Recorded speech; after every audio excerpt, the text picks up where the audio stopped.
She was collared in iron and marked as an Indian slave, traded like cattle between warring tribes for 3 brutal months, until a Dakota warrior named Maka broke sacred tribal law, risked his own life, and freed her with nothing but the clothes on her back and a promise whispered in the darkness.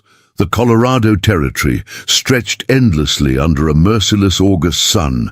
In 1867, its red earth baked hard as stone, dotted with sagebrush and the bleached bones of those who had dared to cross its vastness unprepared. The frontier was a place where civilizations collided, where the old ways of the Plains tribes met the relentless push of American expansion, creating a violent crucible that forged legends and buried the weak without ceremony. In this harsh landscape, where survival depended on strength, cunning, and the ability to adapt to ever-changing alliances, the most valuable commodity wasn't gold or land.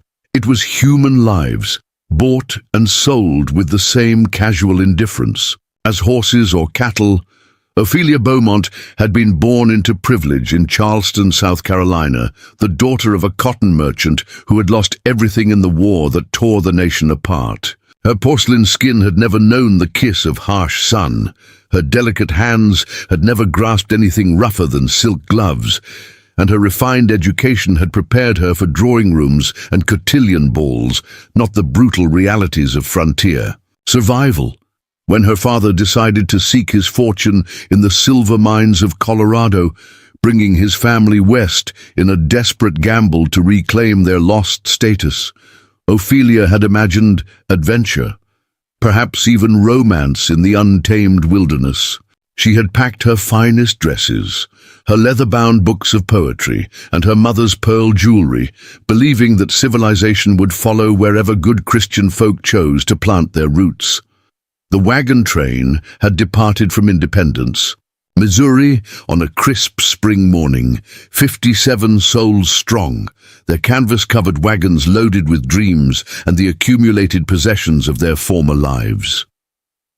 Ophelia rode in the lead wagon with her parents and younger brother Timothy, watching the endless prairie roll by like a green ocean, dotted with wildflowers that seemed to dance in the constant wind. For weeks, the journey had been almost pleasant. Evening campfires where the men shared stories and the women mended clothes while children played at being pioneers, their laughter carrying across the vast silence of the plains. The biggest dangers seemed to be river crossings and the occasional broken axle, manageable challenges that brought the travelers closer together in shared purpose. But the frontier had its own rules, written in blood and enforced by those strong enough to survive its merciless tests. The Comanche war party struck at dawn on July 15th, materializing from the morning mist like vengeful spirits, their war cries splitting the air as painted ponies thundered through the camp. The settlers barely had time to grab their rifles before the attack was upon them, a whirlwind of feathered lances, tomahawks, and the terrible beauty of warriors who had been fighting for their homeland since before the first white man set foot on the plains. Ophelia's world exploded into chaos as bullets whined overhead and the screams of wounded horses mixed with the cries of dying men. Her father pushed her behind an overturned wagon, pressing his pistol into her trembling hands with desperate urgency written across his weathered face. "Stay hidden, Ophelia," he whispered, using the pet name he had called her since childhood. "No matter what happens, stay hidden until they're gone." Those were the last words she would ever hear him speak. A Comanche lance took him through the chest moments later, the iron point emerging between his shoulder blades as his life's blood stained the Colorado earth. Her mother's screams were cut short by a war club, and young Timothy fell, trying to defend her with nothing but a broken wagon tongue clutched in his small hands. When the smoke cleared and the war party melted back into the wilderness as suddenly as they had appeared, 17 wagons lay burning and 34 settlers were dead. The survivors, those few who had managed to hide or play dead among the corpses, emerged into a hellscape of scattered belongings, dying animals, and the metallic stench of fresh blood baking under the morning sun. But Ophelia was no longer among them.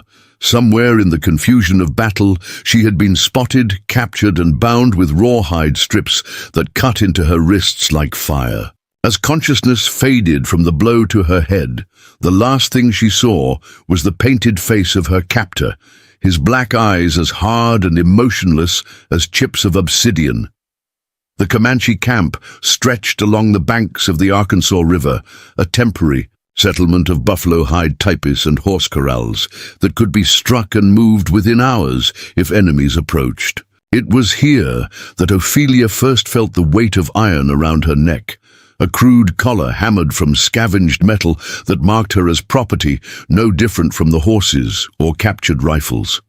The Comanche women regarded her with a mixture of curiosity and contempt, poking at her pale skin and fine clothes with sticks while chattering in their harsh, guttural language that sounded like nothing human to her terrified ears. They stripped away her traveling dress, her undergarments, everything that connected her to her former life, replacing them with a rough deerskin tunic that barely covered her thighs.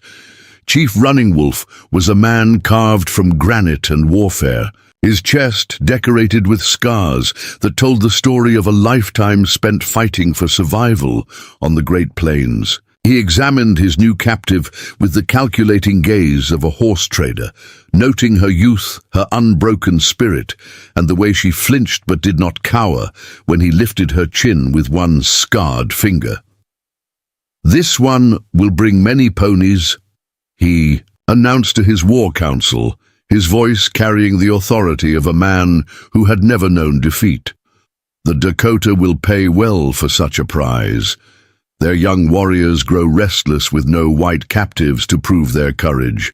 The words meant nothing to Ophelia, spoken as they were in Comanche, but the looks exchanged by the warriors told her everything she needed to know about her future. For 3 weeks, she was a prisoner in the Comanche camp, learning the brutal mathematics of survival, where mercy was a luxury no one could afford. She was fed just enough to keep her alive, watered like livestock, and constantly reminded of her status through casual cruelties that broke down her resistance bit by bit. The iron collar never came off, its weight a constant reminder that she was no longer a person, but a commodity. Children threw stones at her for entertainment. Women spat at her feet when she passed. Warriors would sometimes lift her chin to examine her teeth as if she were a horse at market, discussing her value in voices that carried no more emotion than if they were trading bullets or blankets. The day they prepared to trade, her arrived without warning or ceremony. Ophelia was dragged from the teepee, where she had been kept like a penned animal, her hands bound behind her back with fresh rawhide that would tighten if she struggled. Chief Running Wolf had painted his face for the occasion, red and black stripes, that made him look like death itself walking the earth. 3 other captives would be traded that day. 2 Mexican women taken in a raid on a settlement near Santa Fe, and a young German immigrant who had been broken so completely by his captivity that he no longer spoke in any language. Just made soft, whimpering sounds like a wounded animal. The trading ground was a neutral meadow 3 days' ride from the Comanche camp, a place where enemy tribes could meet under sacred truce to exchange prisoners, horses, and goods without fear of treachery. It was here that the Dakota delegation waited, 15 warriors mounted on painted ponies that stamped and snorted in the morning air. Their leader was a man whose very presence seemed to command respect from even the proud Comanche. He sat, his horse like he had been born to it, his back straight as a lodgepole pine, his eyes scanning the captives with an intensity that made Ophelia's skin crawl. This was her first glimpse of Maka, though she did not yet know his name or understand the role he would play in her survival.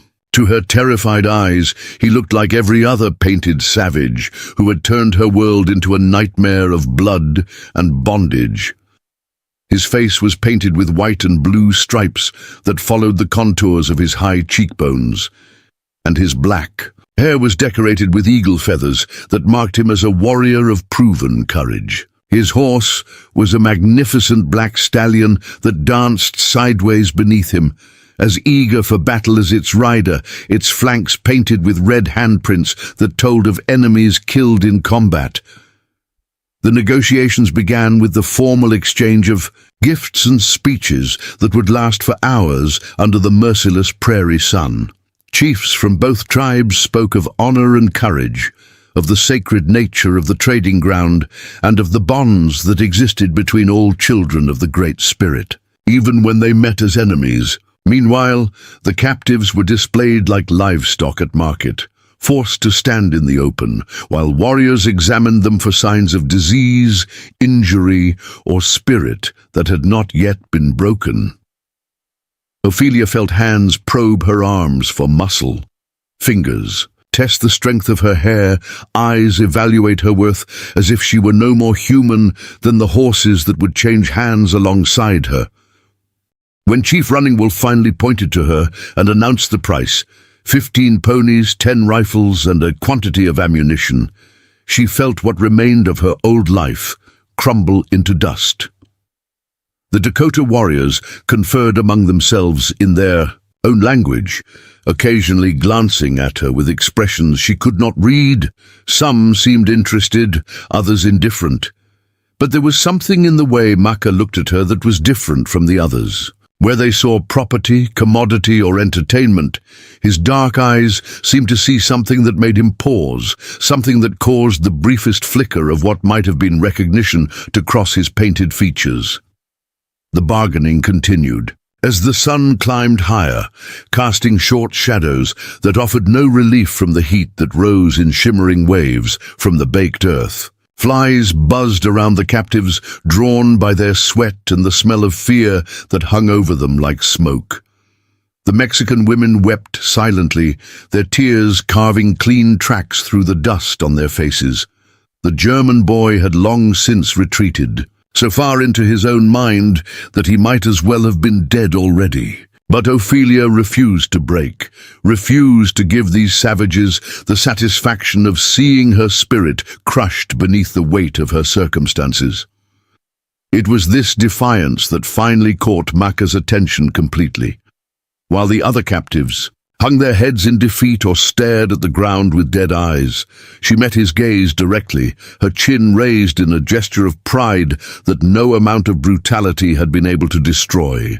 For a moment that seemed to stretch into eternity, they looked at each other across the space that separated captor from captive, and in that brief connection, something passed between them that neither could yet understand. It was not sympathy exactly, nor was it desire, but rather a recognition of something shared, something that transcended the artificial boundaries of race and culture that had made them enemies.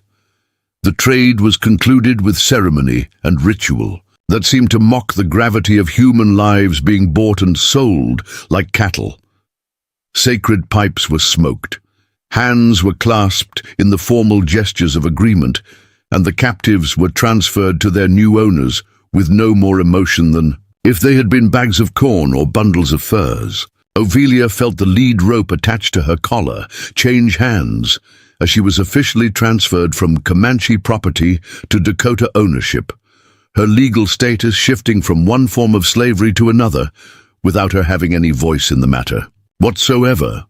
As the Dakota warriors prepared to depart with their newly acquired captives, Ophelia caught one last glimpse of Maka as he sat motionless on his black stallion, his painted face revealing nothing of his thoughts. The eagle feathers in his hair stirred in the prairie wind, and for just a moment their eyes met again across the distance that separated them. In that brief connection, she thought she saw something flicker behind his warrior's mask. A shadow. Of doubt, perhaps, or maybe just a trick of the light playing across his painted features. Then he wheeled his horse around and rode toward the horizon, leading his war party and their human cargo toward a fate that Ophelia could not imagine and dared not hope to survive. The journey to the Dakota village would take 5 days across, terrain that grew progressively more hostile with each mile they traveled. The Great Plains stretched endlessly in all directions, an ocean of grass broken only by occasional groves of cottonwood trees that marked the courses of hidden streams. The sun beat down mercilessly during the day, while nights brought cold that seemed to seep into the very bones of anyone not accustomed to sleeping under the open sky. Ophelia's bare feet, unused to such harsh treatment, were soon bloody and raw from walking over sharp stones and thorny prairie grass that sliced like tiny knives. But it was not the physical hardships that threatened to break her spirit completely. It was the gradual realization that with each step away from the trading ground, she was moving further from any hope of rescue, deeper into a wilderness where white civilization was nothing more than a distant memory. The Dakota warriors who guarded the captives spoke only occasionally, and when they did, it was in their own language that sounded like wind through dry leaves. They showed no more interest in their prisoners than they would in a string of pack mules, feeding them just enough dried meat and water to keep them moving, but offering no comfort, no kindness, and certainly no hope for eventual freedom. On the third night, as they camped beside a small creek that reflected the cold light of stars, Ophelia finally learned the name of the warrior who had looked at her so strangely during the trading ceremony.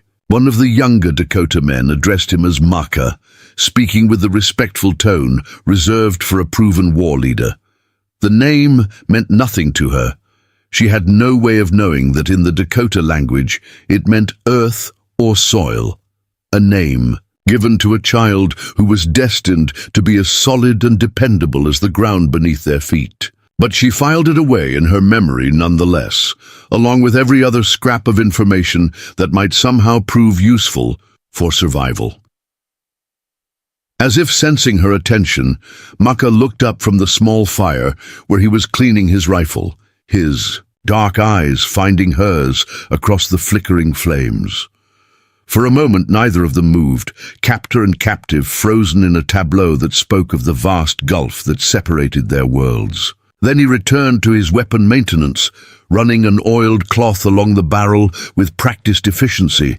But Ophelia noticed that his movement seemed less certain than before, as if her presence had somehow disrupted the clear certainties that had always guided his life as a warrior. The final day of travel brought them within sight of the Dakota village, a collection of buffalo hide teepees arranged in careful patterns along the banks of a river that sparkled like silver in the afternoon sunlight. Smoke rose from cooking fires. Children played in the shallow water, and the whole scene might have been peaceful if not for the stakes driven into the ground around the village perimeter, topped with scalps and other trophies taken from enemies. This was Ophelia's new world, a place where her pale skin and foreign ways would mark her as an outsider forever, where her very survival would depend on the whims of people who had every reason to hate everything she represented. The arrival of the war party was greeted with celebration and ceremony, drums beating a rhythm that seemed to echo in Ophelia's chest as warriors recounted their successful trading expedition to an eager audience. The captives were paraded through the village like the spoils of war they essentially were, subjected to the curious stares and occasional abuse of people who saw them as living symbols of their enemy's weakness. Children threw dirt clods and small stones, women spat at their feet, and old men made cutting gestures across their throats while laughing at jokes told in the harsh consonants of the Dakota language. But through it all, Ophelia noticed that Maka remained apart from the celebration, his face grave and thoughtful as he watched the degradation of the prisoners with what might have been discomfort. When a particularly aggressive woman tried to strike Ophelia with a stick, he moved his horse between them with casual authority, not speaking, but making his disapproval clear through gesture and posture. It was a small thing, barely noticeable, among the chaos of the homecoming, but it planted a seed of hope in Ophelia's heart that perhaps not all of her captors were completely without mercy.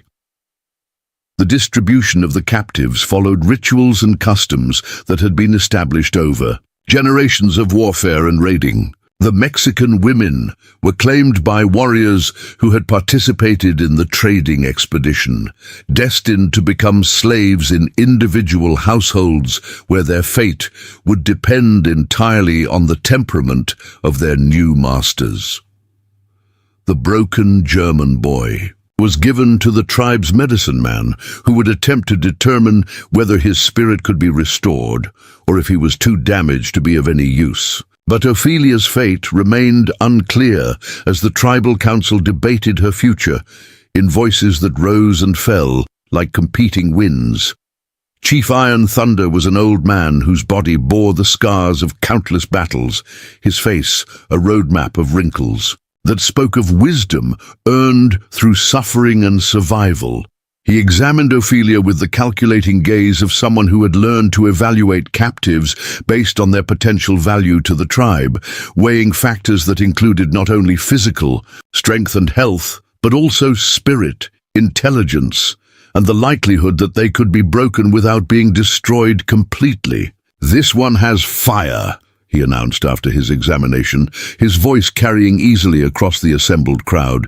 "But fire can warm a lodge or burn it down. The question is whether she can be tamed."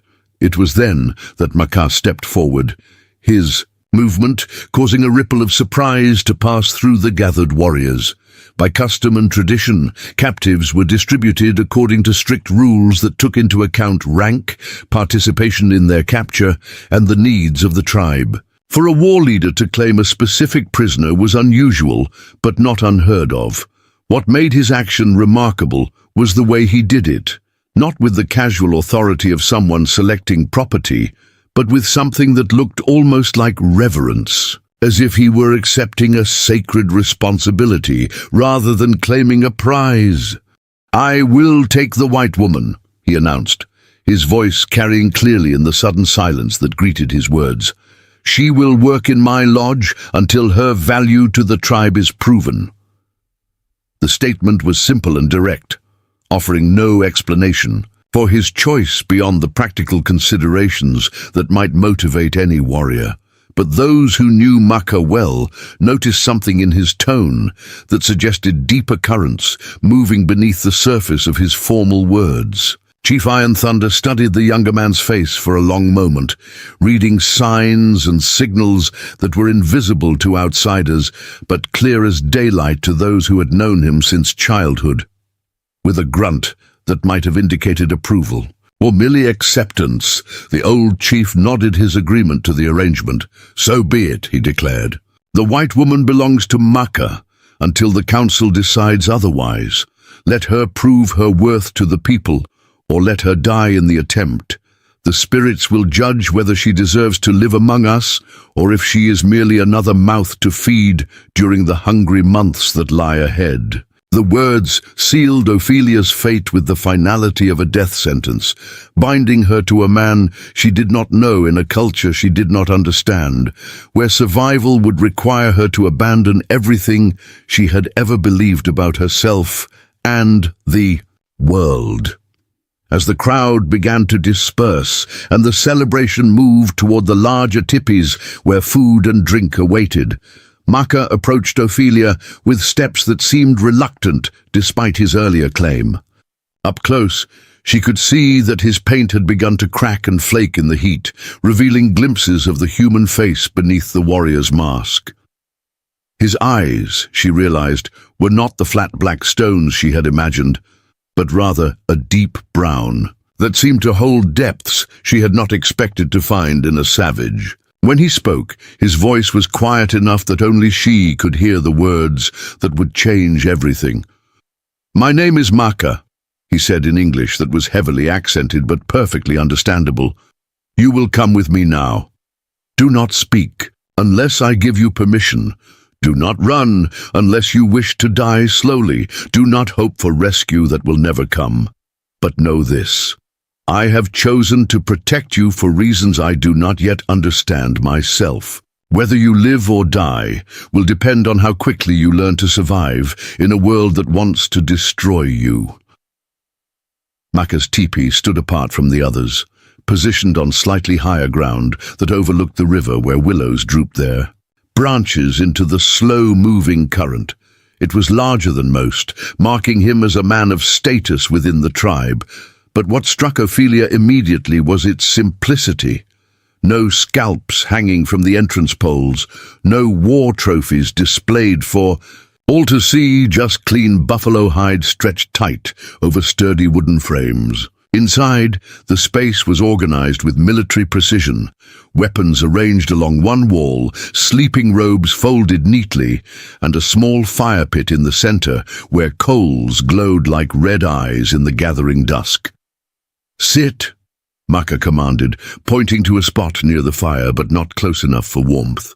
His English was stilted but clear, each word carefully chosen and pronounced with the deliberate care of someone who had learned the language through necessity rather than formal education. Ophelia lowered herself to the hard-packed earth floor, the iron collar around her neck catching the firelight and throwing dancing shadows on the teepee walls. For several minutes neither of them spoke, the silence broken only by the distant sounds of the village settling into evening routines. Cooking fires, crackling, children calling to each other, horses nickering in their corrals. Maka moved about his lodge with economic efficiency, checking his weapons, sorting through bundles of trade goods, performing the small rituals that marked the end of a day. But Ophelia noticed that his movements were not as fluid as they had appeared during the journey, that he seemed hyper-aware of her presence in a way that suggested discomfort rather than the casual indifference she had expected from a master. Toward his property, when he finally spoke again, his words came slowly, as if he were testing each one before allowing it to escape. "You are wondering why I speak your language," he said, without looking at her, his hands busy sharpening a knife with long practiced strokes of a whetstone. "My father traded with white men before the troubles began. He believed it was wise to understand the words of those who would either be our friends or our enemies. I learned from him and from others who came to our camps in the years when peace was still possible." The blade gleamed in the firelight as he tested its edge with his thumb, drawing a thin line of blood that he wiped away without concern. The casual mention of his father's trading relationships opened a window into a world Ophelia had never imagined. A time when white settlers and Indian tribes had coexisted, traded, even formed friendships based on mutual respect and shared need.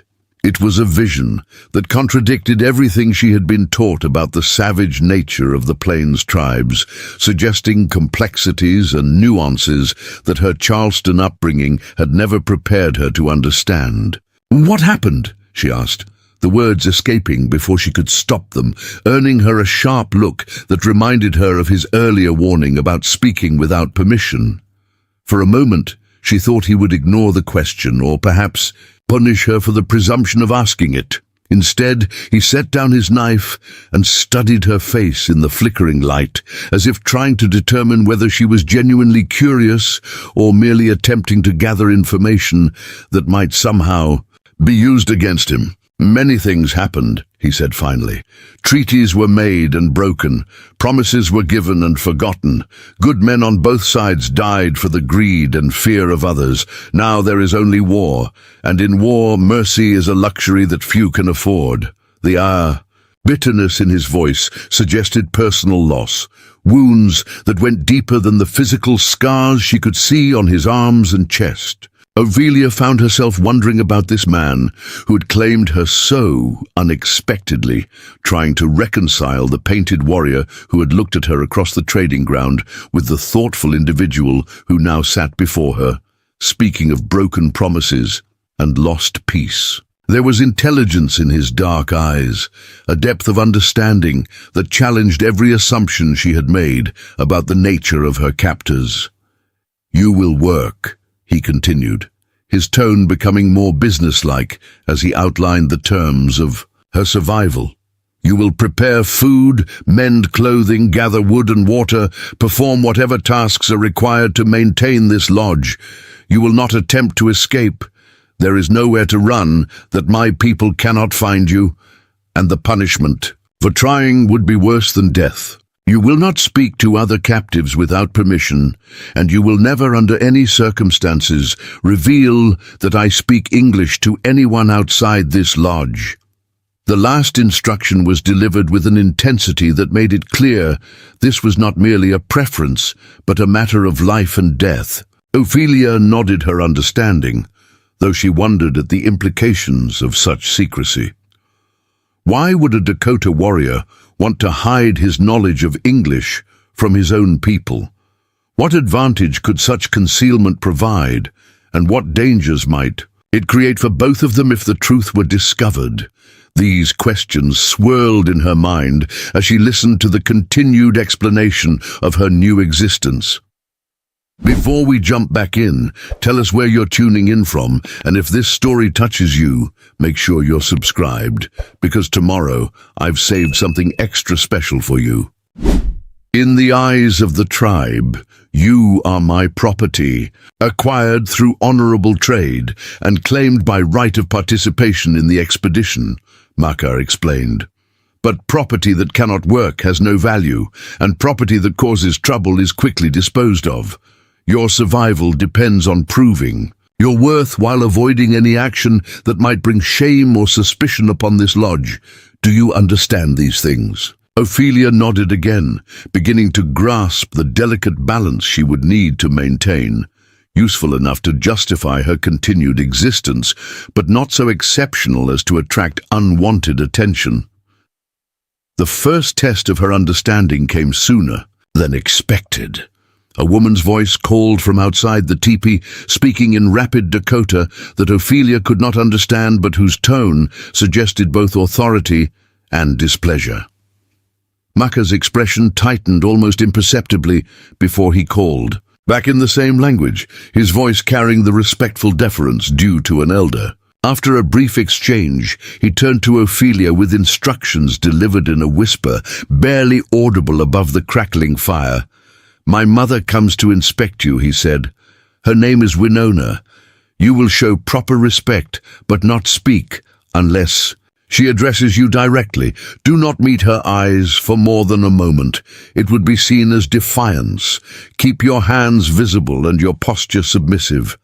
She has the right to recommend your punishment or even your death if she believes you pose a threat to the tribe or to her sons standing within it." The entrance flap swept aside to admit a woman who commanded immediate attention despite her small stature. Winona was perhaps 50 years old, her black hair streaked with silver and braided with beads that caught the firelight like stars. Her clothing was rich with decoration, porcupine quillwork, trade beads, and silver ornaments that spoke of high status within the tribal hierarchy. But it was her eyes that dominated her presence, dark and intelligent, missing nothing as they swept over Ophelia with the calculating gaze of someone accustomed to evaluating potential threats. The inspection that followed was thorough and humiliating. Winona circled Ophelia like a buyer examining livestock, lifting her hair to check for lice, examining her teeth for signs of disease, testing the strength of her arms and the steadiness of her hands. Throughout the ordeal, she spoke to her son in rapid Dakota, occasionally gesturing at some aspect of Ophelia's appearance that seemed to either please or concern her. Makar responded in the same language, his tone carefully neutral, but with undertones that suggested he was defending choices that his mother found questionable. Finally, Winona stepped back and addressed her son in English, her accent much heavier than his, but her meaning unmistakable. "This one is too soft for real work," she declared. "She will break before the first hard winter. You waste good trade goods on pretty face and weak hands." Her criticism was delivered without malice, but with the practical assessment of someone who had seen many captives come and go, who understood the harsh mathematics of survival that governed life on the frontier. "She will learn," Maka replied, in Dakota, but his mother's sharp laugh suggested she found his confidence misplaced. After delivering what sounded like a lengthy lecture about the responsibilities of war leaders and the dangers of allowing sentiment to override practical judgment, Winona departed with a final warning glance at Ophelia that needed no translation. The message was clear: prove your worth quickly or face the consequences of being seen as a burden the tribe could not afford. Once they were alone again, Maka sat in silence for several minutes, staring into the fire with an expression that suggested he was wrestling with doubts about his decision to claim her. When he finally spoke, his voice carried a weariness that made him seem older than his years. "My mother speaks truth in many things," he admitted. "The life here is hard, harder than anything you have known in your white world. Women die in childbirth, children starve in bad winters, and the weak are left behind when the tribe must move quickly to survive. You must become strong, or you will not see another spring." The blunt assessment sent a chill through Ophelia that had nothing to do with the cooling night air. She had survived the massacre of her family, endured weeks of brutal captivity among the Comanche, and faced the terror of being sold like an animal at the trading ground. But this was different. This was not about surviving a single crisis, but about fundamentally transforming herself to meet the demands of an alien culture that had no patience for weakness or failure. "What must I do?" she asked, the question emerging as barely more than a whisper. Maka looked at her for a long moment, and in his eyes she saw something that might have been sympathy, though it was quickly masked by the practical considerations that governed all decisions in this harsh world. "You must learn our ways faster than any captive has ever learned them," he said. "You must work harder than you have ever worked, endure pain and hardship without complaint, and prove your value to people who have every reason to see you as an enemy. Most importantly, you must convince my mother that keeping you alive serves the interests of the tribe." The next morning brought Ophelia's first full day of labor in the Dakota village, a brutal introduction to the physical demands that would define her new existence. Before dawn, Winona arrived with the other women of the village, their voices sharp with commands that needed no translation, as they roused Ophelia from her brief, uncomfortable sleep on the hard ground beside Maka's. "Fire!" Without ceremony or explanation, she was thrust into the daily routine of work that began before sunrise and ended only when darkness made further effort impossible.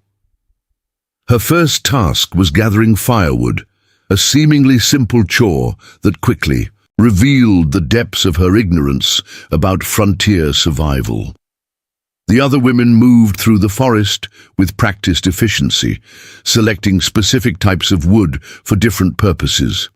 Dry cottonwood for quick-starting fires, seasoned oak for long-burning heat, green willow for smoking meat. Ophelia stumbled behind them, her soft hands already blistering from the rough bark, her back aching under loads that the Dakota women carried with apparent ease. By midday, her dress was torn in a dozen places, her arms were scratched and bleeding from thorns, and her feet were raw inside shoes that had never been designed for such rough terrain. The other women watched her struggles with expressions that ranged from amusement to contempt, occasionally exchanging comments in their own language that were undoubtedly less than flattering. But they also demonstrated with the patience of those who understood that teaching was often a matter of survival, the proper techniques for selecting, cutting, and carrying the wood that would keep their fires burning through the coming winter. The afternoon brought water-carrying duty, which required multiple trips to the river with heavy clay pots that grew heavier with each step back to the village. Ophelia's arms trembled with exhaustion as she struggled to maintain her grip on the slippery vessels, more than once, nearly dropping precious water that would have to be replaced through additional trips. The Dakota women moved in efficient lines, their own pots balanced with practiced ease, their conversation flowing in the musical cadences of their native tongue, while Ophelia labored in isolated silence. But it was the evening meal preparation that truly tested her limits. The Dakota women worked with knives that could skin a buffalo or fillet a fish with equal skill, their hands moving with the confidence of lifelong practice as they prepared food that would feed not just their own families, but the various captives and dependents who relied on their generosity for survival. Ophelia's attempts to help were met with frustrated corrections and increasingly sharp rebukes as her clumsy efforts threatened to waste precious food resources. When Maka returned from his own duties with the village's warriors, he found Ophelia sitting outside his teepee, her hands wrapped around her bleeding palms, her clothes torn and stained with dirt and sweat. The other women had finished their work and departed to their own lodges, leaving her alone with her exhaustion and the growing realization that she might not possess the strength needed to survive in this unforgiving world. He studied her condition, for a moment before speaking, his voice carrying neither sympathy nor reproach. "This is only the beginning," he said simply. "Tomorrow will be harder, and the day after that, harder still. Winter comes early in this land, and those who cannot pull their own weight do not see the spring." He disappeared into the teepee for a moment, before emerging with a small clay pot filled with a salve that smelled of pine and herbs. "For your hands," he explained, offering it to her with a gesture that somehow managed to be both kind and practical. "Wounds that become infected cannot work." As Ophelia applied the cooling salve to her torn palms, she found herself studying this man who had claimed her for reasons she still did not understand. There was something in his manner that suggested he was not entirely comfortable with the role of master, that the casual cruelty she had expected from a savage warrior was foreign to his nature. Yet she also sensed steel beneath his apparent gentleness, a core of strength that would not hesitate to make hard decisions if survival demanded them. "Why?" she asked, the single word carrying all the questions she had been holding back since the moment he had claimed her at the trading ground. "Why did you choose me? Why do you protect me? Why do you care whether I live or die?"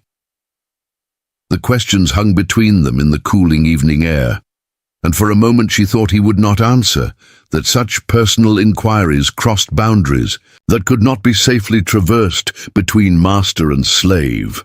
When he finally spoke, his words were carefully chosen, delivered with the deliberate precision of someone walking through dangerous territory. "My sister was taken by white soldiers 3 winters ago," he said. "She was younger than you, innocent of the wars that rage between our peoples. I searched for her, followed her trail for many days, but found only graves and ashes where the army had passed. I do not know if she lives or if she died, far from home among enemies who saw her as less than human."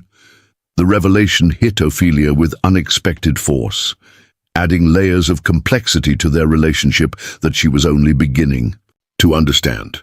She was not just a captive or even a protected slave. She was, in some sense, a surrogate for the sister he had failed to save, a chance to balance the scales of loss and redemption that seemed to govern so much of life on the frontier. "You think saving me will bring her back?" she asked, her voice barely audible above the crackling of the fire. "I think," he said slowly, "that in a world where mercy is rare, we must create it where we can.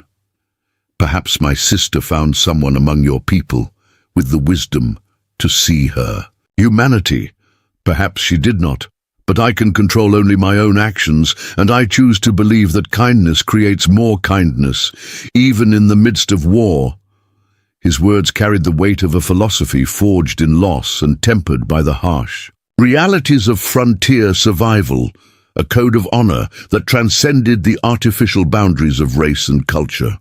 As night settled over the Dakota village and the sounds of daily life gave way to the quieter rhythms of evening, distant drums, the murmur of voices around family fires, the soft nickering of horses in their corrals, Ophelia found herself facing a choice that would define the rest of her existence. She could continue to see herself as a victim of circumstances beyond her control, clinging to the hope of rescue that Maka had already told her would never come.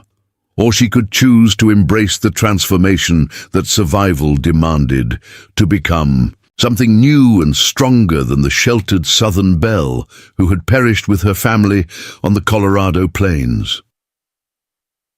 The morning star was still visible in the pre-dawn sky when Ophelia woke to find Maka already dressed and preparing his weapons for what appeared to be a hunting expedition. His movements were deliberate and ritualistic as he checked the tension of his bowstring, counted arrows in his quiver, and applied fresh war paint to his face in patterns that differed from those she had seen before. This paint was simpler, more functional, black and white stripes that would help him blend with shadows and light during the hunt. "Today you learn different work," he announced without looking at her, his English more clipped than usual in the early morning quiet. "The women have complained that you are too slow, too weak for the heavy tasks. They say you eat more food than you provide in labor." His words carried no emotion, but Ophelia could sense the undercurrent of concern beneath his matter-of-fact delivery. In a society where every person's contribution was measured against their consumption, being seen as a burden was tantamount to a death sentence. Before she could respond, the typee flap opened to admit a young Dakota woman Ophelia had not seen before. She was perhaps 20 years old, with intelligent eyes and hands stained with what appeared to be plant dyes. Her clothing was less ornate than Winona's, but showed careful craftsmanship in its beadwork and quillwork decorations. When she spoke to Maka, her voice carried the easy familiarity of someone who had known him since childhood. "This is Ayana," Maka explained in English, apparently for Ophelia's benefit.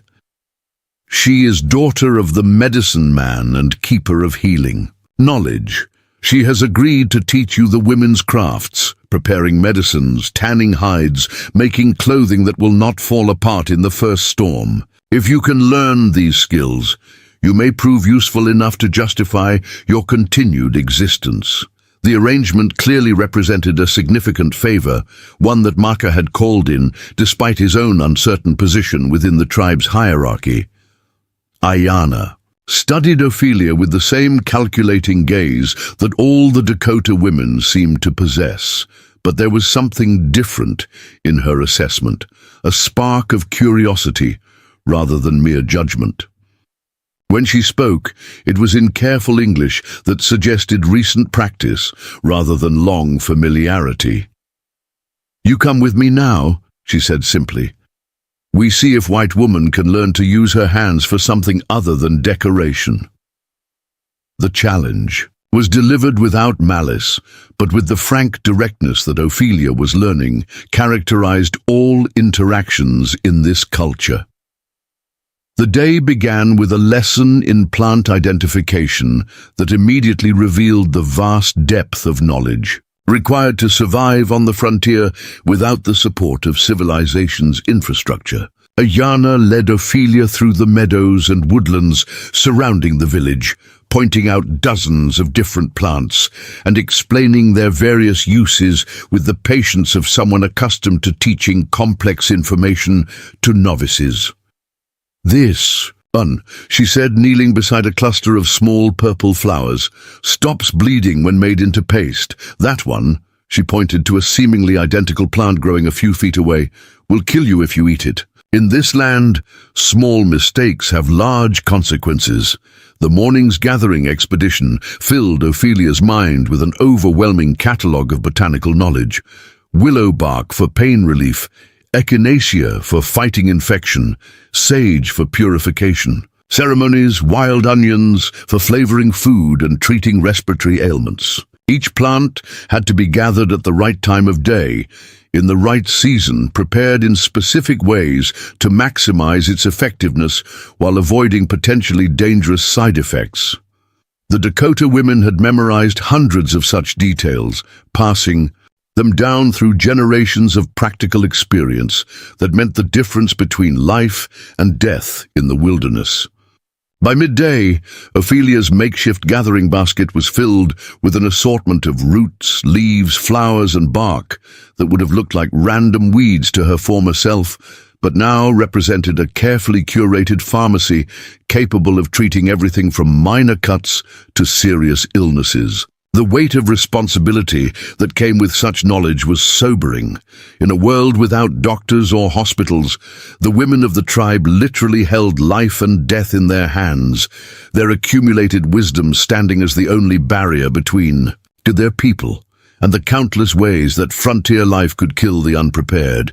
The afternoon brought instruction in hide preparation, a process that was both physically demanding and technically complex.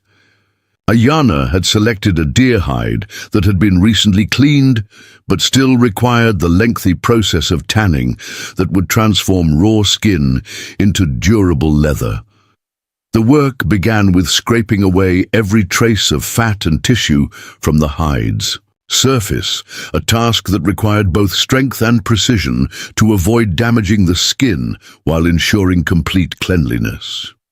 Ophelia's soft hands, already torn and blistered from the previous day's wood gathering, protested against the repetitive scraping motion required to properly clean the hide. The stone scraper felt clumsy in her grip, and more than once, Ayana was forced to correct her technique to prevent accidental cuts that would ruin hours of work. "Your hands tell story of easy life," the Dakota woman observed without judgment. "Now they must learn to tell different story, or they will be useless when winter comes and warm clothing means survival." The tanning process itself involved applying a mixture of brain matter and bone marrow to the cleaned hide, working the greasy substance deep into the skin through hours of kneading and manipulation. The smell was overwhelming, a combination of animal fat, decay, and the earthy scent of the prairie grass where the hide had been laid out to dry. Ophelia fought waves of nausea as she followed Ayana's example, forcing her hands to continue the rhythmic working motion even as her stomach rebelled against the assault on her senses. "In your world," Ayana said as they worked, "you buy clothing made by others, wear it until it breaks, then buy new clothing. Here, every piece of leather, every thread of sinew, every bead and quill must be made by hand. Woman who cannot make these things cannot clothe her family, cannot provide what they need to survive the cold months. You understand this difference?" Ophelia nodded, beginning to grasp the vast gulf that separated her former life from the daily reality of frontier survival. As the sun moved toward the western horizon, Ayana introduced what she called the test of fire, the preparation of medicines that required precise timing and temperature control to avoid destroying their beneficial properties. They worked over a small fire built in a clearing away from the village, using clay pots and wooden implements that had been crafted specifically for medicinal preparation. The process demanded constant attention, as a moment's inattention could ruin hours of work and waste precious plant materials. "Watch the bubbles," Ayana instructed, as they prepared a willow bark tea that would serve as pain relief for injured warriors. "Too much heat destroys the medicine. Too little heat, and it remains weak, useless when strong medicine is needed. You must learn to read the signs, to know without thinking when the preparation is ready." Ophelia stared at the simmering liquid, trying to discern the subtle differences in bubble size and frequency that apparently indicated perfect readiness. The complexity of the task was overwhelming. Unlike the simple remedies she had known in her former life, laudanum for pain, quinine for fever, Dakota medicine required understanding the precise interaction between dozens of different plants, the effects of various preparation methods, and the specific symptoms that indicated which treatments would be most effective. It was a science as sophisticated as anything practiced by university-trained physicians, but one passed down through oral tradition and hands-on experience rather than written texts. As evening approached and they prepared to return to the village, Ayana delivered an assessment that was both encouraging and sobering. "You learn faster than most white captives," she admitted, gathering up the various medicines they had prepared during the day. "Your hands are soft, but they remember quickly once they are shown proper way. This is good. It means you may survive the learning time that kills many who cannot adapt fast enough." The backhanded compliment carried the weight of hard-won experience with previous captives who had failed to make the transition. The return to the village brought an unexpected complication that threatened to undo all the progress Ophelia had made during her day of instruction. A war party had returned from a raid against a military supply train, bringing with them several wounded warriors who required immediate medical attention. The celebration of their successful attack was tempered by the urgent need to treat injuries that ranged from minor cuts to a severe arrow wound that had pierced completely through one warrior's shoulder. Ayana was immediately pressed into service as assistant to the medicine man, her recent instruction of Ophelia temporarily forgotten in the face of more pressing medical emergencies. This left Ophelia standing alone in the village center, surrounded by celebrating warriors and curious onlookers who viewed her presence with expressions ranging from indifference to open hostility. Without Ayana's protection or Makar's presence, he had still not returned from his hunting expedition. She found herself increasingly vulnerable to the attention of those who saw her as either entertainment or a convenient target for their frustrations.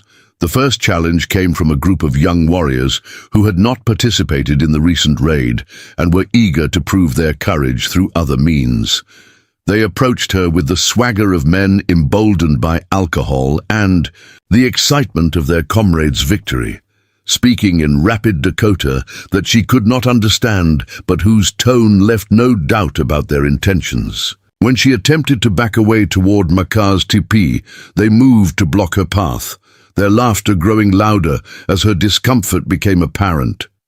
The situation escalated quickly when one of the warriors reached out to touch her hair, his companions, encouraging him with shouts and gestures that needed no translation. Ophelia jerked away from his hand, a reflexive action that earned her a sharp blow to the side of her head that sent her stumbling to the ground. The iron collar around her neck clanged against the hard-packed earth, the sound apparently amusing to the warriors who gathered closer to continue their sport. It was then that Winona appeared, her presence cutting through the crowd like a knife through soft leather. The old woman's authority was absolute and unquestioned, her sharp words scattering the young warriors like leaves before a strong wind. But when she turned her attention to Ophelia, there was no kindness in her expression, only the cold calculation of someone weighing options that all carried significant risks. "You bring trouble even when you try to avoid it," she said in her heavily accented English. "These young men have blood fever from the raid, and you are a convenient target for their excitement. This will happen again unless you learn to make yourself invisible when the warriors return from battle." Her assessment was delivered without sympathy, but with the practical wisdom of someone who had seen many captives fail to navigate the complex social dynamics that governed tribal life.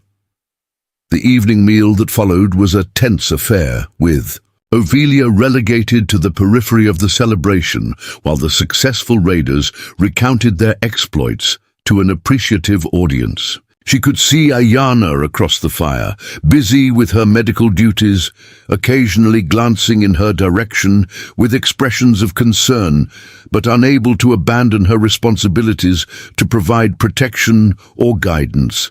The vulnerability of her position was becoming increasingly clear.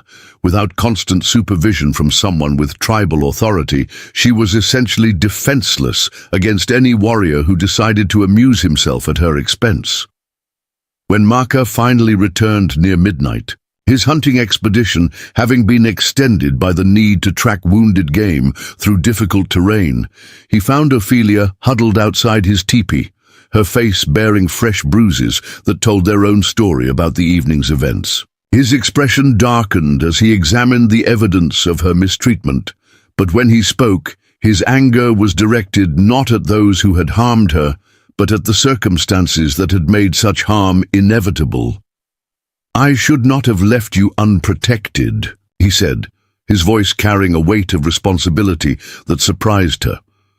"The warriors who returned today took many scalps and captured much ammunition from the white soldiers. Such victories make young men reckless, eager to prove their courage through acts that bring shame rather than honor."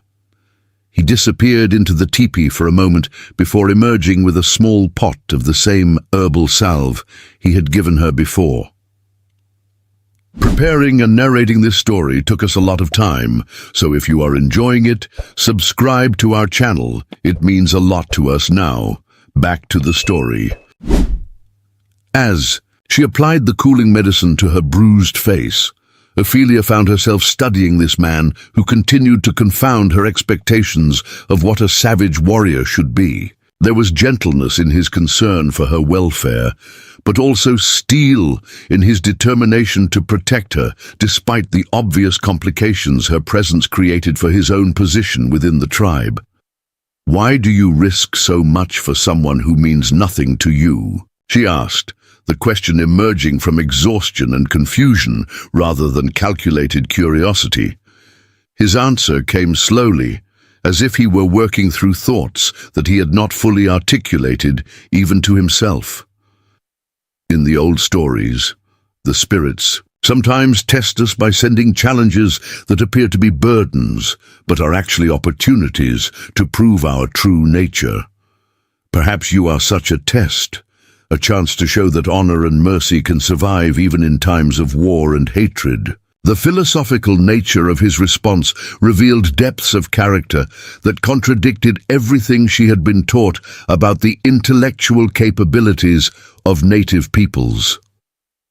"What if I fail the test?" she asked, her voice barely audible above. The dying sounds of celebration from the village center.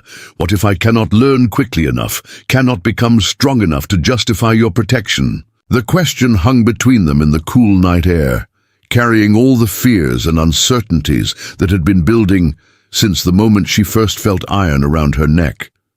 Maka was quiet for so long that she began to think he would not answer, that such fears were too dangerous to acknowledge, even between protector and protected. When he finally spoke, his words carried the weight of absolute truth. "Then we will both die," he said simply, "but we will die with honor, knowing that we chose compassion over convenience, mercy over the easy path of cruelty. In such a death, there would be no shame." The stark honesty of his response left Ophelia speechless, forcing her to confront the reality that her survival was not just a matter of personal determination, but a shared risk that could cost this man everything he had worked to achieve within his tribe.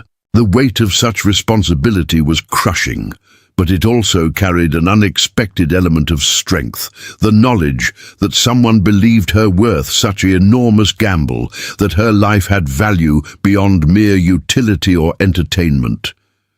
As the village settled into the quiet rhythms of night, and the celebration fires burned down to glowing embers, Ophelia made a decision that would transform not just her own fate, but the delicate balance of relationships that governed her survival. She would not merely learn to endure the hardships of Dakota life. She would master them, becoming not just useful enough to justify her existence, but valuable enough to ensure that protecting her brought honor rather than shame to the man who had risked everything to save her. The first blizzard of winter struck 3 weeks later with a ferocity that turned the world into a howling white void, driving snow horizontally across the plains with winds that could freeze exposed flesh. In minutes, Ophelia woke to find ice crystals coating the inside of Maka's teepee, her breath forming clouds in the bitter air as the carefully banked fire struggled against the supernatural cold that seemed to seep through every gap in the buffalo hide walls. Outside, the storm raged with such violence that even stepping beyond the lodge entrance could mean death for anyone foolish enough to brave the elements unprepared. This was the test she had been unconsciously preparing for since her first day in the village, the moment when all her accumulated knowledge of Dakota survival techniques would either prove sufficient or reveal themselves as fatally inadequate. The blizzard had trapped the entire tribe in their lodges, cutting off access to firewood, fresh water, and the normal routines that sustained life on the frontier. Everything they needed to survive the next several days had to already be stored within reach, and any oversight in preparation could prove lethal. Maka had departed before dawn with a small group of warriors on what he had described as a crucial scouting mission, leaving Ophelia alone to face the storm's fury. The timing could not have been worse. This was exactly the kind of emergency that revealed the true value of every person in the village, where useful skills meant survival and uselessness meant abandonment to the merciless elements. As the wind shrieked around the teepee poles, and snow began to drift through the smoke hole at the top of the lodge, Ophelia realized that this storm would either prove her worth or expose her as the burden many still believed her to be. The first crisis came when the main fire began to die, its flames guttering in the fierce downdrafts that the storm was driving down through the smoke hole. Without immediate intervention, the lodge would quickly become uninhabitable, the cold settling in with deadly efficiency as the protective barrier of warm air collapsed. Ophelia's hands shook as she worked to rebuild the fire, using techniques Ayana had taught her for managing flames in difficult conditions, carefully arranging kindling and fuel to create maximum heat while minimizing smoke that could be driven back into the living space. But keeping one fire alive was only the beginning of her challenges. The storm's intensity was driving snow through every small gap in the teepee's construction, creating puddles of ice water that threatened to soak the sleeping robes and stored food that represented the difference between survival and death. Using strips of hide that Maka had prepared for emergency repairs, Ophelia worked methodically around the lodge's perimeter, sealing gaps and reinforcing weak points while the wind tried to tear the entire structure from its moorings. The work was exhausting and dangerous, requiring her to venture close to the storm's fury, while maintaining the precise balance of ventilation needed to prevent the fire from consuming all available oxygen. One mistake, allowing too much wind into the lodge or sealing it too tightly, could prove fatal within hours. The responsibility was crushing, but it was also oddly liberating, forcing her to rely entirely on skills she had learned rather than expectations others might have of her limitations.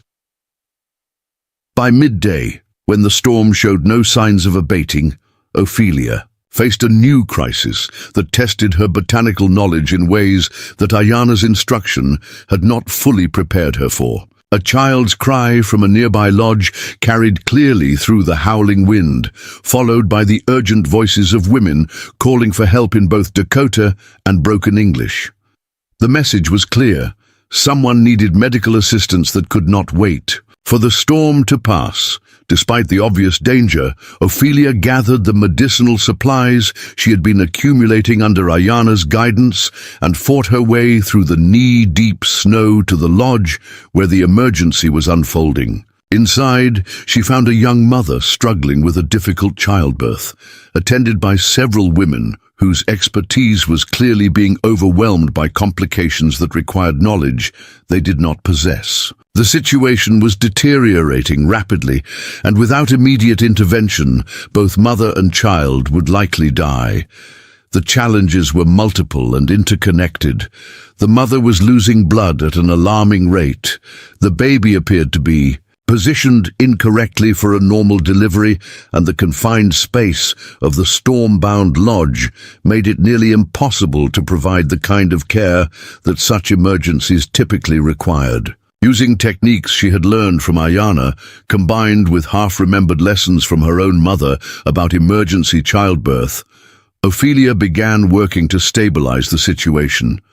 The first priority was controlling the bleeding, which required preparing a concentrated willow bark solution that could help the blood clot while providing pain relief for the increasingly desperate mother. Working by firelight while the storm raged outside, Ophelia carefully measured and heated the plant materials, adjusting the concentration based on her assessment of the woman's condition and body weight. The margin for error was non-existent. Too little medicine would be ineffective, while too much could cause dangerous side effects. The baby's positioning required even more delicate intervention, using massage techniques and positional changes that Ayana had described, but which Ophelia had never attempted under such desperate circumstances. The process was complicated by the mother's exhaustion and the need to work quickly before her strength failed completely. Every movement had to be precise and confident, as uncertainty could cause additional complications that would prove impossible to address in their current circumstances. The breakthrough came after hours of careful work, when the baby finally shifted into a position that allowed for natural delivery. But even then, the crisis was far from over. The child emerged weak and barely breathing, requiring immediate resuscitation efforts that tested the limits of Ophelia's knowledge. Using techniques she had observed Ayana employ with wounded warriors, she worked to clear the baby's airways and stimulate the breathing response that would mean the difference between life and death. When the baby's first strong cry finally filled the lodge, the assembled women erupted in celebration that temporarily drowned out even the howling of the storm outside. But Ophelia knew that their success was only partial. The mother remained dangerously weak, and both she and the child would require careful monitoring throughout the night to ensure that complications did not develop during the critical recovery period that followed such difficult births. The remainder of the day passed in a blur of medical care and storm management, as Ophelia found herself serving as both healer and emergency coordinator for several lodges whose occupants were struggling with various storm-related crises. Her knowledge of plant medicines proved invaluable in treating everything from frostbite to respiratory problems caused by poorly ventilated fires, while her growing understanding of Dakota survival techniques helped families optimize their use of limited resources. But it was the evening's events that truly transformed her standing within the village, when a delegation of elderly women arrived at the lodge where she was tending to the new mother and child. Led by Winona, whose presence immediately commanded the attention of everyone present, the group had come to formally acknowledge what had become impossible to ignore, that the white captive had proven herself capable of contributing to the tribe's survival in ways that transcended her origins. "Today, you saved lives that would have been lost without your knowledge," Winona announced in her careful English, her words carrying the weight of official recognition from the tribal matriarchy. "This is not small thing. In winter storm, when medicine man is trapped in his own lodge, woman who can heal becomes more valuable than horses or rifles. You have earned right to be considered true member of our people if you choose to accept such honor." The offer was unprecedented. No white captive in the tribe's memory had ever been formally adopted into the community as anything other than a slave or concubine. This represented full membership, with all the rights and responsibilities that such status entailed, including the protection of tribal law and the obligation to defend the community against its enemies. It was an opportunity for genuine freedom, but freedom that came with costs that Ophelia was only beginning to understand. Before she could respond to Winona's offer, the lodge entrance was thrown back to admit Maka, who had fought his way through the blizzard to return from his scouting mission. His appearance was that of a man who had pushed himself and his horse to the very limits of endurance, with ice coating his fur-lined coat and exhaustion written clearly across his painted features. But when he saw Ophelia kneeling beside the new mother and child, his expression shifted to something that might have been pride mixed with relief. The report he delivered to the assembled women was sobering in its implications for the tribe's immediate future. The scouting mission had discovered evidence of a large military expedition that was positioning itself for a winter campaign against the Dakota villages, using new cold weather equipment and tactics that suggested a level of preparation unprecedented. In previous conflicts, the army was no longer content to wait for spring to resume hostilities. They intended to use the winter itself as a weapon against the native peoples. They come with many soldiers and new weapons that shoot farther than our rifles, Makar reported, his voice carrying the weight of someone who had seen death approaching and could do nothing to prevent it.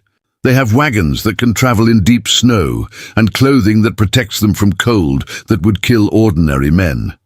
Most dangerous of all, they bring with them Indians from other tribes, scouts who know our ways and can guide the soldiers to our hidden camps.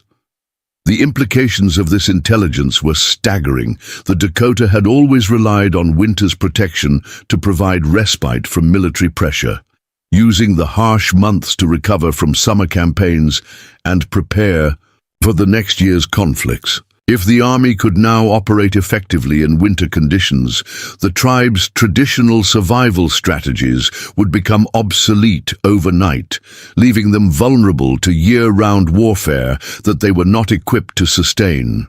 But it was the personal implications of Maka's report that struck Ophelia with the greatest force. His scouting mission had also revealed that the military expedition was specifically hunting for white captives, using their recovery as justification for increasingly aggressive actions against native communities. Her presence in the village, which had already created complications for Maka's standing within the tribe, now represented a direct threat to everyone who had shown her kindness or protection. They offer great rewards for information about white captives, Maka continued, his eyes meeting Ophelia's across the firelit space. Some tribes have already begun trading such information for promises of peace that will not be kept. Soon, every village will face choice: surrender their captives to white soldiers or be destroyed in winter attacks that cannot be survived. The stark reality of their situation was now impossible to ignore. Protecting her meant condemning the entire tribe to military action that could result in their complete destruction. Winona's response to this news was immediate and practical, cutting through the emotional complexities to focus on the survival calculations that governed all tribal decisions. "Then we must decide quickly," she announced. "Do we keep the white woman and face the soldiers, or do we trade her for promises that may be lies? This choice will determine whether our children see another spring, whether our people continue to exist as free hunters or become slaves to reservation life." The debate that followed was conducted in rapid Dakota that Ophelia could not follow, but the tone and gestures made the content clear. Some argued for trading her to the soldiers in exchange for guarantees of safe passage. Others insisted that such promises were worthless and would only delay the inevitable conflict. A few voices, led by Winona herself, suggested a third option that was so radical it initially drew shocked silence from the other participants. "We could make Disappear, the old woman said finally, switching to English so that Ophelia could understand the full import of her words. Remove the iron collar that marks her as captive. Give her Dakota name and clothing. Teach her to speak our language well enough to fool casual observers. If she truly wishes to be one of our people, she must be willing to let her old self die. Completely, to become someone the soldiers would never recognize, even if they searched for a lifetime. The proposal was breathtaking in its implications, not just adoption into the tribe, but complete transformation of identity that would make her previous existence as Ophelia Beaumont cease to exist in any meaningful way.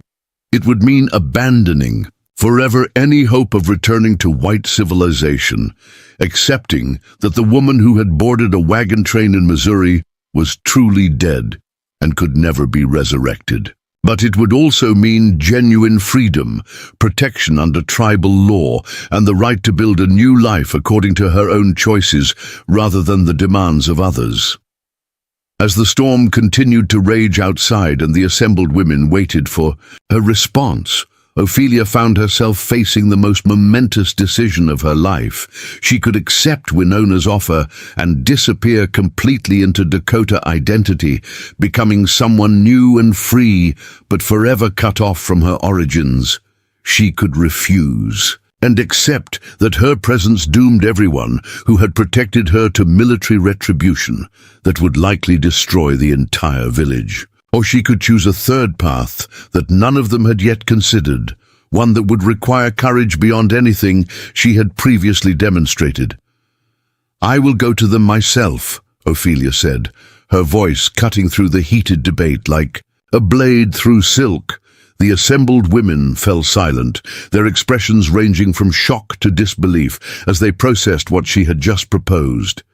Even Winona, who had seen countless acts of courage and desperation during her long life, seemed momentarily speechless at the audacity of the white woman's declaration. "I will walk into their camp under a flag of truce and tell them that I escaped on my own, that no tribe helped me, that I have been hiding in the wilderness alone." The plan that emerged from her lips was both brilliant and suicidal in its scope. She would remove all evidence of her time with the Dakota, dress in the remnants of her original traveling clothes, and present herself to the military expedition as the escaped captive who had survived months in the wilderness through luck and determination. The story would absolve the tribe of any responsibility for harboring her, while simultaneously removing the incentive for continued military pursuit of white captives in the region. Maka's reaction was immediate and vehement, his composure cracking for the first time since she had known him. "You will die before you reach their camp," he said, his English becoming more heavily accented as emotion overwhelmed his careful pronunciation. "The cold will kill you, or the wolves, or the soldiers themselves when they decide you know too much about our locations and movements. This is not courage. This is throwing your life away for people who may not deserve such sacrifice."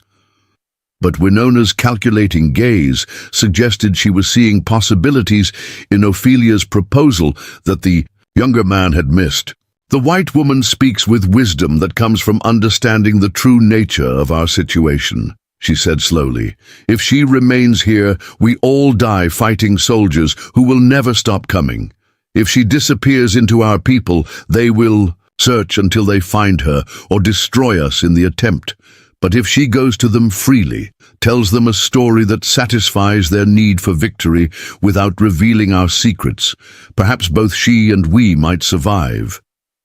The details of the deception would be crucial to its success. Ophelia would need to create a believable narrative of escape and survival that explained her knowledge of wilderness techniques without implicating the Dakota in her education. She would have to appear convincingly traumatized by her captivity, while hiding any evidence of the genuine bonds she had formed with her supposed captors. Most challenging of all, she would need to resist any interrogation techniques designed to extract information about tribal movements, locations, or defensive capabilities. The preparations began immediately, despite Maka's continued objections. and the obvious risks inherent in the plan. Ayana was summoned to help restore Ophelia's appearance to something resembling an escaped captive, using plant dyes to create convincing bruises and employing her medical knowledge to simulate the effects of malnutrition and exposure. The iron collar would remain. Its presence would support her story, while its removal might create suspicions about how she had managed to free herself. The hardest part of the preparation was creating physical evidence of her supposed ordeal that would satisfy military investigators trained to detect deception. Using techniques that made Ophelia's stomach turn, Ayana created wounds that appeared infected, applied treatments that would make her appear feverish and disoriented, and even induced temporary weakness through controlled dehydration that would support the narrative of someone barely surviving in the wilderness. But the most crucial element of the deception involved information management. What Ophelia would need to remember, what she would need to forget, and how she would respond to specific questions about her captivity. Working through the night as the storm continued to rage outside, Maka and Winona coached her in the details of a fictional ordeal that would explain her survival while protecting the real circumstances of her rescue and protection. The cover story they developed was both tragic and believable. Ophelia would claim that she had been passed between multiple raiding parties, never staying long enough in any one location to learn useful intelligence about tribal movements or plans. Her escape would be attributed to a guard's carelessness during a river crossing, followed by weeks of desperate wandering through terrain she did not understand. The timeline would account for her improved survival skills, while suggesting they had been learned through trial and error rather than instruction.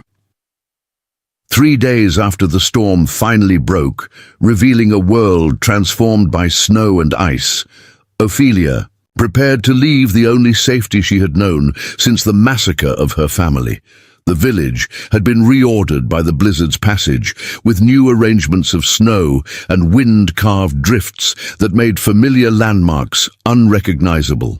It was in this transformed landscape that she would begin the most dangerous journey of her life, a trek across hostile territory to surrender herself to enemies who might kill her on sight. The farewell with Ayana was conducted in the formal manner appropriate for someone departing on a mission from which she might not return. The medicine woman pressed a small leather pouch into Ophelia's hands, filled with herbs that would help maintain the appearance of illness while providing some protection against the genuine dangers she would face during her journey. "These will make you appear weak while keeping you strong enough to travel," she explained, "but use them carefully. Too much, and the weakness becomes real." Winona's parting gift was more practical, but equally dangerous. A small knife hidden in the sole of Ophelia's makeshift moccasin, positioned where it could be reached, even if her hands were bound but unlikely to be discovered during a casual search. "For the moment when words fail and only action remains," the old woman said, simply. "But remember, sometimes survival requires accepting defeat rather than fighting impossible battles."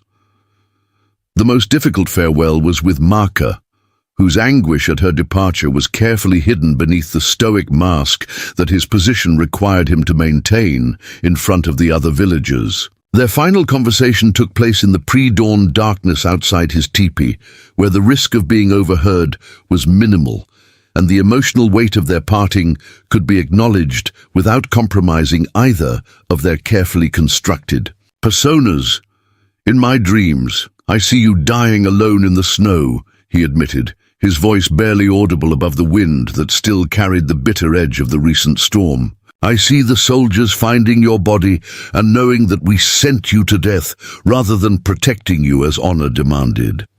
How can I live with such knowledge if my dreams prove true?" The question carried depths of pain that went beyond mere concern. For a protected captive, somewhere during their months together, genuine feelings had developed that transcended the boundaries of race and circumstance. Ophelia's response came from a certainty that surprised her with its strength. "You will live, because you showed me that courage and kindness can exist even in the midst of hatred and war," she said. "Because you proved that some people are willing to risk everything to do what is right, even when the cost seems too high to bear. If I die on this journey, I will die knowing that such goodness exists in the world and that knowledge makes any sacrifice worthwhile." The parting kiss they shared was brief and desperate, carrying all the emotions that circumstances had prevented them from exploring, and that her departure would likely render forever impossible. It was the kiss of two people who had found something precious in the midst of terrible circumstances, only to have it torn away by forces beyond their control. When they separated, both understood that this might be the last moment of tenderness either would experience for the remainder of their lives. The journey toward the military camp began in the grey hour before dawn, when the village was still wrapped in the quiet that preceded the day's activities. Ophelia moved like a ghost through the familiar paths between the lodges, carrying nothing but the clothes on her back and the hidden supplies that might mean the difference between success and failure in her desperate gamble. Behind her, the life she was abandoning continued its ancient rhythms, unchanged by her departure, but forever altered by the knowledge that some sacrifices transcend the boundaries of tribe and tradition. The first day's travel took her across terrain that had been made treacherous by the recent storm, with hidden ice patches and unstable snowdrifts that could trap or injure the unwary. But the real danger lay not in the physical hazards of winter travel, but in the psychological challenge of deliberately weakening herself to support her cover story while maintaining enough strength to complete the journey. The balance was delicate. Too much deception, and she would collapse before reaching her destination. Too little, and her story would lack the convincing details that military investigators would demand. By midday, the herbs Ayana had given her were beginning to take effect, creating the appearance of fever and delirium that would support her narrative of desperate survival. But the line between simulated weakness and genuine incapacity was thinner than she had anticipated, requiring constant vigilance to ensure that her performance did not become reality. The irony was not lost on her. Having finally learned to survive in the wilderness, she was now deliberately undermining those same skills to achieve a different kind of survival. The second day brought the first signs that she was approaching. The military expedition, distant smoke from large fires, the faint sounds of organized activity, and most ominously, the discovery of patrol routes that suggested a disciplined force operating according to strict security protocols. The knowledge that soldiers were nearby was both encouraging and terrifying. Encouraging because it meant her journey was nearing its end. Terrifying because it confirmed that she was walking voluntarily into the hands of people who might view her with suspicion rather than relief. The actual approach to the military camp required all the courage she had accumulated during her months of survival and transformation. As she stumbled through the outer perimeter, deliberately exaggerating her weakness while ensuring that sentries could see she posed no threat, Ophelia forced herself to remember the story she had rehearsed and the performance that would determine whether her sacrifice achieved its intended purpose. The soldiers who surrounded her were young and nervous, their weapons trained on her with the twitchy alertness of men who had been told to expect trouble from any source. Their shouted questions came in rapid succession. Who was she? Where? Had she come from? How had she escaped? What did she know about Indian movements in the area? Each query was a test of her prepared responses, a challenge to maintain her fictional narrative while appearing too traumatized and exhausted to pose any threat to military security. But it was when they brought her before the expedition's commander that the real test began.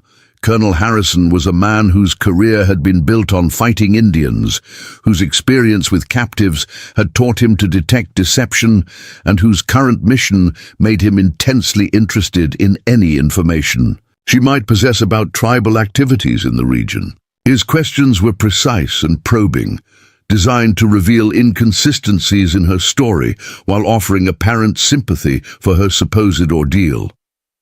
"You've been missing for nearly 4 months, Miss Beaumont," he said, consulting a file that contained details about her background that she found disturbing in their accuracy. "That's a long time to survive in hostile territory without assistance. I'm curious about how you managed to acquire the skills that obviously kept you alive." His tone was conversational, almost friendly, but Ophelia could sense the trap being carefully constructed around her responses. The interrogation that followed would determine not just her own fate, but the future of everyone she had left behind in the Dakota village. Every word she spoke could potentially provide intelligence that would guide future military operations against the people who had protected her. Every detail of her fictional ordeal had to be convincing enough to satisfy an experienced investigator, while revealing nothing that could compromise the safety of those who had shown her kindness when they had every reason to treat her as an enemy. Ophelia's performance during the interrogation was a masterpiece of controlled deception, drawing upon every lesson she had learned about survival, human nature, and the delicate art of revealing just enough truth to make lies believable. She spoke of wandering lost through endless valleys, of drinking from streams that made her sick, of eating roots and berries that sometimes poisoned her and sometimes provided just enough nourishment to keep her alive for another day. Her voice trembled with what appeared to be genuine trauma as she described nights spent hiding in caves while wolves howled in the darkness, days when she was so weak she could barely walk, moments when death seemed preferable to continued suffering. Colonel Harrison listened with the practiced attention of someone who had heard many such stories, but whose experience had taught him to detect the subtle inconsistencies that marked deception. His questions probed the details of her narrative with surgical precision, testing her memory of dates and locations, challenging her explanations of how she had acquired specific survival skills, demanding descriptions of terrain and weather that could be verified against his own intelligence reports. The breakthrough in her favor came when she mentioned a detail that no one could have fabricated, a specific rock formation near a hidden spring where she claimed to have sheltered. During a 3-day blizzard, Colonel Harrison's map specialist confirmed that such a location existed in the area she described, complete with the cave system and water source that would have made survival possible for someone with minimal wilderness knowledge. This single, verifiable fact lent credibility to her entire narrative, providing the foundation of truth that made all her other claims seem plausible. But the Colonel's most dangerous question came near the end of the interrogation, delivered with casual precision that nearly shattered her carefully maintained composure. "The iron collar around your neck shows fresh wear marks," he observed, his finger tracing the metal band that she had hoped would support her story. "These scratches suggest recent attempts at removal, as if someone with tools and knowledge had been working to free you. How do you explain such evidence if you've been alone in the wilderness all this time?" The question hung in the air like a blade, poised above her throat, threatening to destroy everything she had risked to achieve. Ophelia's mind raced through possible explanations, each one carrying its own dangers and potential for exposure.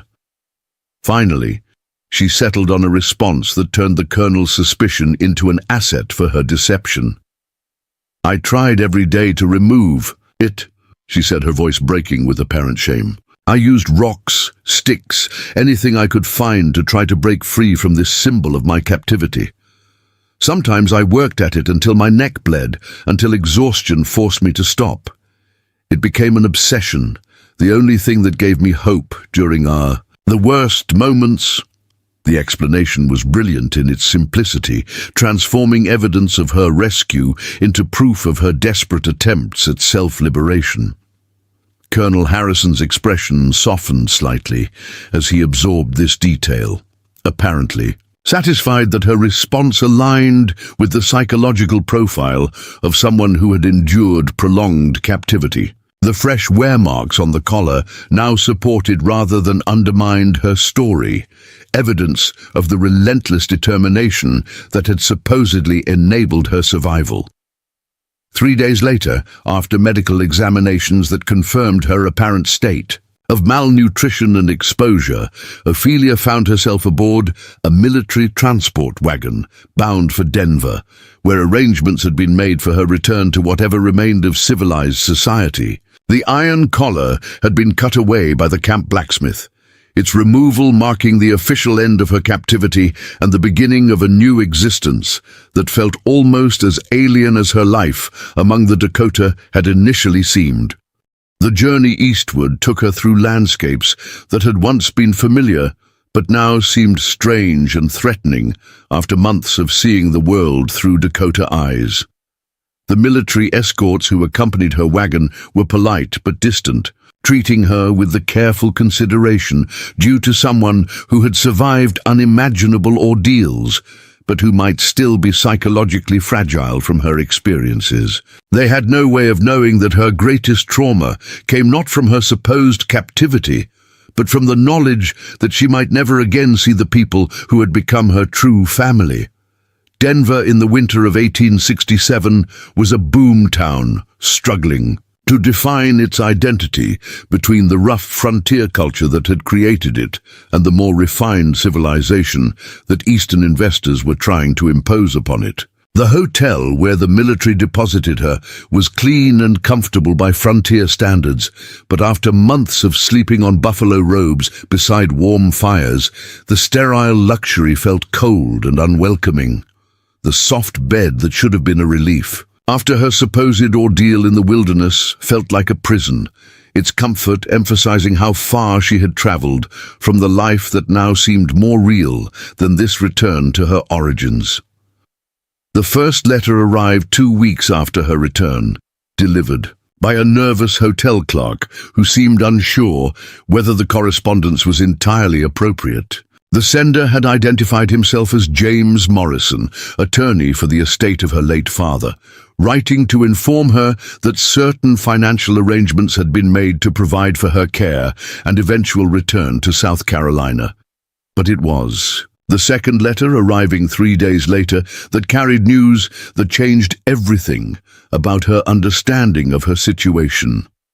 The correspondence was from her Uncle Charles in Charleston, a man she barely remembered from childhood visits, but who had apparently been searching for surviving family members since receiving word of the wagon train massacre. His letter was formal and businesslike, offering her a home and position in his household, while making it clear that certain conditions would govern her reintegration into respectable society.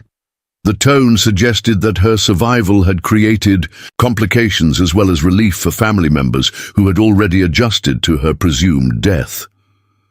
But it was the final paragraph of her uncle's letter that revealed the true nature of her dilemma. He had arranged for her marriage to a widowed business associate, a man of proper social standing who was willing to overlook the unfortunate circumstances of her captivity in exchange for the financial considerations that would accompany the union. The arrangement was presented as a generous solution to the problem of an unmarried woman whose reputation had been inevitably compromised by her experiences among savages. The prospect of returning to Charleston to become the wife of a stranger, to spend her days pretending that her months with the Dakota had been nothing more than a traumatic interruption in an otherwise conventional life, felt like a death sentence worse than any she had faced on the frontier. The skills she had learned, the strength she had developed, the bonds she had formed, all of it would have to be carefully hidden beneath the facade of a properly grateful Southern lady who had been rescued from a fate worse than death.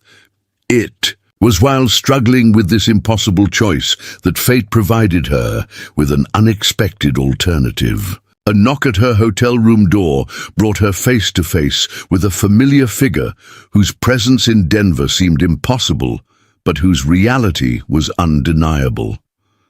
Ayanna stood in the hallway, dressed in the simple traveling clothes of a frontier trader, her presence in the civilized world as startling as Ophelia's own return to it had been.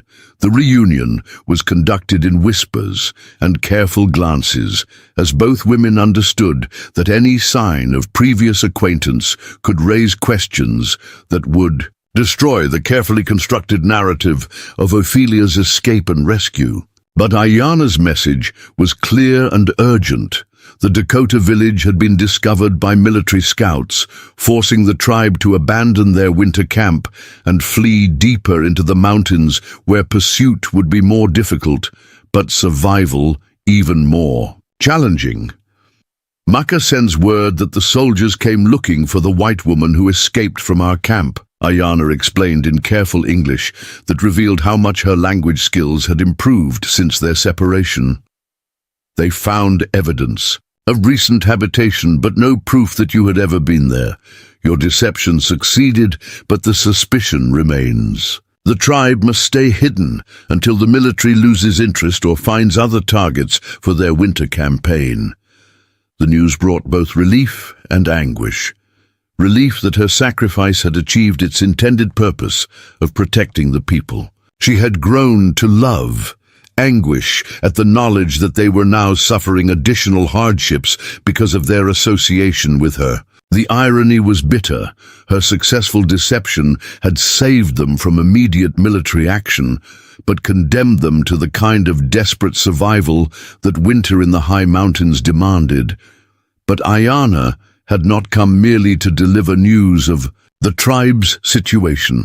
Hidden beneath her simple trader's garb was a proposal that would require Ophelia to make yet another choice that could determine the course of her entire future. The Dakota had established new trading relationships with Mexican merchants who operated along the southern borders of Colorado Territory, creating opportunities for someone with knowledge of both cultures to serve as an intermediary in negotiations that could benefit all parties involved.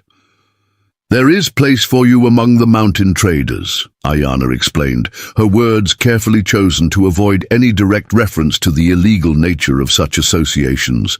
"Woman who speaks English and Spanish, who knows white ways but understands Indian needs. Such person could build new life, helping others while staying free from the rules that would trap her in marriage to men she does not choose. But this path requires leaving everything from your old life behind, becoming trader and guide in country where questions about the past are not asked."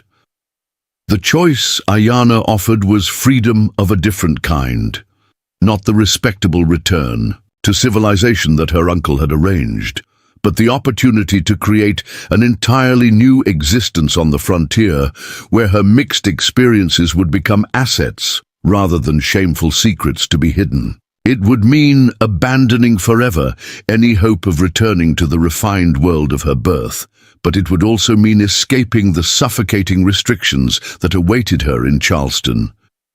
The decision, when it finally came, arrived with the clarity that often accompanies choices between genuine alternatives rather than mere variations on unwanted themes. 3 days later, the hotel clerk found a note in Ophelia's room explaining that she had decided to travel west to California, where opportunities for women with frontier experience were said to be more abundant than in the settled territories. Her belongings had been left behind, along with the letters from Charleston and all other evidence of her intended return to civilized society.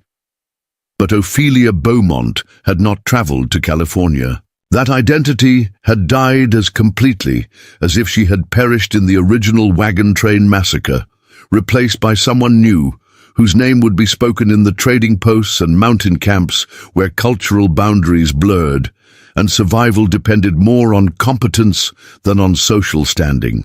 The woman who rode south toward the Colorado-New Mexico border carried no past beyond what she chose to remember, no future beyond what she had the courage to create. 5 years later, in a trading post near Santa Fe where 3 cultures met and mingled in the eternal dance of commerce and survival, a successful trader known simply as Elena received word that a Dakota war leader named Maka had been asking questions about a woman who matched her description. The message had traveled through the network of mountain men, traders, and Indian intermediaries who carried news across the vast spaces of the frontier, a system of communication that operated beyond the reach of official authorities. The reunion, when it finally occurred, took place in a valley high in the Sangre de Cristo Mountains, where trading parties from various tribes gathered each summer to exchange goods and information away from the interference of military patrols or territorial authorities. Elena approached the Dakota camp with the confidence of someone who belonged in such places, her success as a trader having earned her a reputation that transcended the racial boundaries that divided the frontier world. Maka's recognition was immediate and profound, his careful composure cracking as he saw the woman he had mourned as lost forever walking toward him across the meadow where his people had made their temporary camp. The years had changed them both.